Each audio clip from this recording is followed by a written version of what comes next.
নামছো আবার, তো কতটা আবার ইন্টারন্যাশনাল ম্যাচ কীভাবে দেখছো এটাকে? আমার কাছে সব ইন্টারন্যাশনাল ম্যাচ আমার কাছে ইম্পর্টেন্ট এবং দেশের হয়ে খেলা আমার সৌভাগ্য যে আমি দেশের হয়ে যতবারই আমি খেলতে নামবো আমার বেস্ট দেবো। এবং স্পেশালি কলকাতাতে ক্যাম্পটা হচ্ছে, আর এআইএফএফের এত সুন্দর ফেসিলিটি বানাচ্ছে এআইএফএফ, তো এখানে ক্যাম্পটা করা হচ্ছে, তো তার জন্য আমি হ্যাপি যে আইএফএফ কলকাতাকে চুজ করেছে যে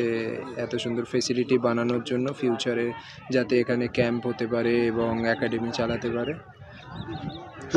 সেরা ছন্দে রয়েছে এই মরশুমে, সেরা ছন্দে রয়েছে, এতগুলো দুটো অ্যাওয়ার্ড, একটা অ্যাওয়ার্ড পেয়েছো, তারপর তোমার এই ন্যাশনাল ক্যাম্প মানে এবার ইন্ডিয়া টিমের হয়ে খেলা, এটা কি তোমাকে বাড়তি মোটিভেট করবে যে তোমার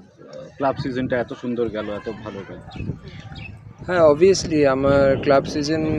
ভালো গেছে এবং তার জন্য মানে নিজের মধ্যে একটা আলাদা আত্মবিশ্বাস আছে যে আমি নিজে ভালো খেলছি এখন এবং নিজেকে আরও বেশি বেটার খেলতে পারি, যাতে দেশের হয়ে আরও বেটার খেলতে পারি, এটাই আমার টার্গেট থাকবে। এবং আমি বলবো যে যেটা পাস্ট হয়ে গেছে সে আমি ভালো করে থাকি কি খারাপ করে থাকি সব কিছু, বাট এখন আমার সামনে প্রেজেন্ট যেটা রয়েছে, আমাদের সামনে দুটো ম্যাচ রয়েছে ইন্টারন্যাশনাল, এবং আমি চাইবো যে এই দুটো ইন্টারন্যাশনাল ম্যাচে আমাদের বেস্ট দিয়ে অ্যাজ এ টিম আমরা মানে দেশের হয়ে বেস্ট রেজাল্ট আনতে পারি। শুভাশিস, গতবার এএফসি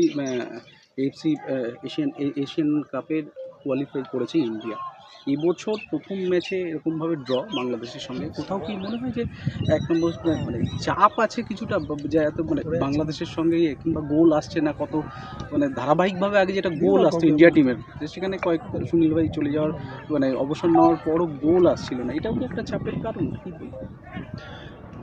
আমার মনে হয় যে সব ম্যাচ সমান যায় না, কোনো দিন কোনো প্লেয়ারের আপস ডাউন সব কিছু যায়, বাট অ্যাট দ্য এন্ড যদি আমরা একসাথে কাজ করতে পারি, একসাথে অ্যাজ এ টিম আমরা খেলতে পারি, তো আমরা ক্লিন শিটও আনতে পারবো এবং ম্যাচেতে গোলও পাবো। তো আমার বিশ্বাস আছে যে আমাদের অনেক ট্যালেন্টেড স্ট্রাইকার রয়েছে, মিডফিল্ডার রয়েছে যারা আমাদেরকে গোল প্রোভাইড করতে পারবে ম্যাচেতে, এবং সুনীল ভাইও আমাদের সাথে রয়েছে। তো আই হোপ এই নেক্সট দুটো ম্যাচে আমরা গোলও করব এবং অ্যাজ এ ডিফেন্ডিংলি আমরা কম্প্যাক্ট ডিফেন্স রেখে আমরা ক্লিন শিটও আনতে পারবো। শুভাশিস বলছি, বাংলাদেশ ম্যাচের কোন কোন ভুলের পুনরাবৃত্তি করতে চাও না এই দুটো ম্যাচে?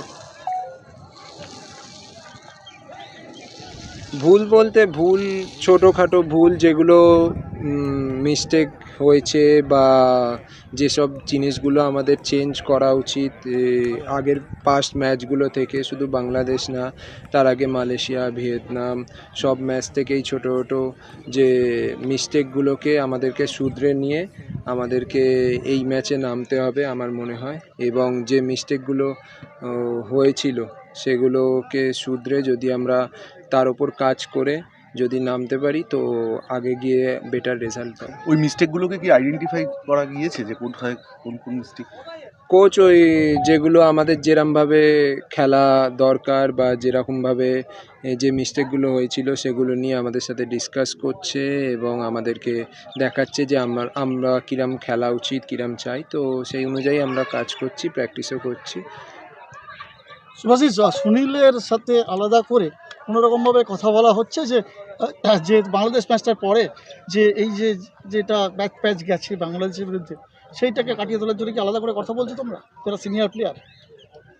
ওরকম কিছু ব্যাপার নেই, এই টিমেতে সিনিয়র জুনিয়র সবাই একসাথে আমরা প্র্যাকটিস করছি, একসাথে থাকি এবং আমরা ট্রাই করছি যে আমরা সবাই আলাদা আলাদা টিমে খেলে এসেছি, 8-10টা আলাদা টিমের প্লেয়ার একসাথে এসেছি ন্যাশনাল টিমের হয়ে, তো আমরা আলাদা আলাদা ফরমেশনে খেলেছি, আলাদা আলাদা কোচের আন্ডারে খেলেছি, তো আমরা সেইগুলোকে পাশে সরিয়ে রেখে আমাদের এখন কোচ যিনি মানলো যেটা চান, যে যেরমভাবে খেলতে চান যে ফরমেশনে, তো একসাথে সেইটাকে মানিয়ে নেওয়ার ট্রাই করছি এবং সেটাই ট্রাই করব যে যাতে আমরা কালেকটিভলি বেটার পারফর্ম করতে পারি এবং দেশের হয়ে বেটার রেজাল্ট আনতে পারি।